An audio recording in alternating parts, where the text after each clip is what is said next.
കുറച്ച് ദിവസങ്ങളായി ഏറ്റവും കൂടുതൽ ആളുകൾ ചർച്ച ചെയ്യുന്നൊരു വിഷയം എന്നത് ദീപക് എന്ന വ്യക്തിയുടെ മരണം തന്നെയാണ്. ഒരു സ്ത്രീ ഒരുമ്പെട്ടാൽ, ശരിക്കും പറഞ്ഞാൽ പെണ്ണൊരുമ്പെട്ടാൽ ജീവിതം പോലും നശിച്ചു പോകും എന്ന് വിശ്വസിക്കുന്ന ഒരു കൂട്ടം ആളുകൾക്കിടയിൽ നിന്നാണ് ഈ വാർത്ത പുറത്തു വരുന്നത്.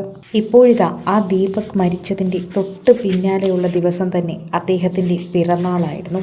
ഇത്തവണ പിറന്നാൾ ദിവസം ഗംഭീരമായി ആഘോഷിക്കണം, മകന് പായസമൊക്കെ വെച്ചു കൊടുക്കണമെന്ന അമ്മയ്ക്ക് ആഗ്രഹമുണ്ടായിരുന്നു. അമ്മയുടെ പ്രിയപ്പെട്ട പുത്രനാണ്. അമ്മയോടൊരു കാര്യം പറഞ്ഞ് ദേഷ്യപ്പെടുകയോ അമ്മയോട് മോശം സംസാരിക്കുകയോ ചെയ്യില്ല. മറ്റുള്ള മക്കളെല്ലാം വീട്ടിൽ വന്ന് പ്രശ്നമുണ്ടാക്കുമ്പോഴും മറ്റുള്ള മക്കളെല്ലാം വീട്ടിൽ അമ്മയോടും അച്ഛനോടും ദേഷ്യപ്പെടുമ്പോഴും എൻ്റെ മകൻ അതൊന്നും ചെയ്യാറില്ല എന്ന ദീപകിൻ്റെ അമ്മ എല്ലാവരോടും അഭിമാനത്തോടെ പറയുമായിരുന്നു.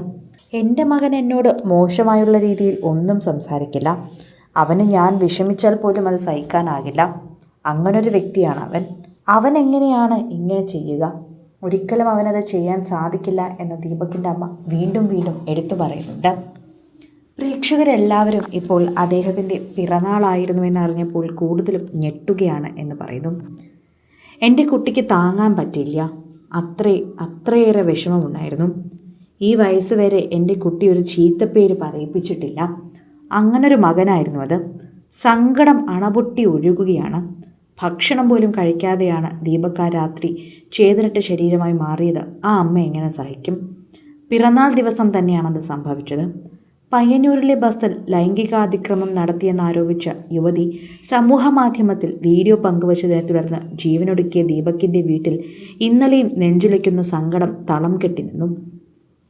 മെഡിക്കൽ കോളേജ് SI VR അരുണിൻ്റെ നേതൃത്വത്തിൽ മൊഴിയെടുക്കാനെത്തിയപ്പോൾ ദീപകിൻ്റെ അമ്മ കന്യക സംസാരിക്കാൻ പോലും ആകാതെ സോഫയിൽ ചാഞ്ഞിരിക്കുകയായിരുന്നു. വിങ്ങിപ്പൊട്ടുന്ന ദുഃഖം കടിച്ചമർത്തിയാണ് അച്ഛൻ ജോയി തൊട്ടടുത്തിരുന്നത്. ഓനൊന്നിനും പോകാത്തവനാ, അതാണ് ഇങ്ങനെയൊന്നും കേട്ടപ്പോൾ അവനത്ര സഹിക്കാൻ പറ്റാത്തത്. അച്ഛൻ ജോയി പറഞ്ഞതിങ്ങനെ, മകനെ സംഭവിച്ചത് മറ്റൊരാൾക്കും ഉണ്ടാവരുത്, അത് മാത്രമാണ് തനിക്ക് വേണ്ടത്, അത് മാത്രമേ തനിക്കിനി പ്രാർത്ഥിക്കാനുള്ളൂ. എല്ലാവരും ഈ വാർത്തയെക്കുറിച്ച് ചോദിക്കുന്നുണ്ട്. പ്രേക്ഷകരെല്ലാവരും ഓരോ തവണയും സംസാരിക്കുന്നതും ഇതിനെക്കുറിച്ച് തന്നെയാണ്. അത്ര മറക്കാൻ പറ്റുന്നില്ല, എന്ത് ചെയ്യണമെന്നറിയില്ല. പക്ഷെ പ്രാർത്ഥിക്കാനല്ലാതെ ഈ കുടുംബത്തിന് വേണ്ടി നമുക്കിപ്പോൾ വേറൊന്നും ചെയ്യാനില്ല.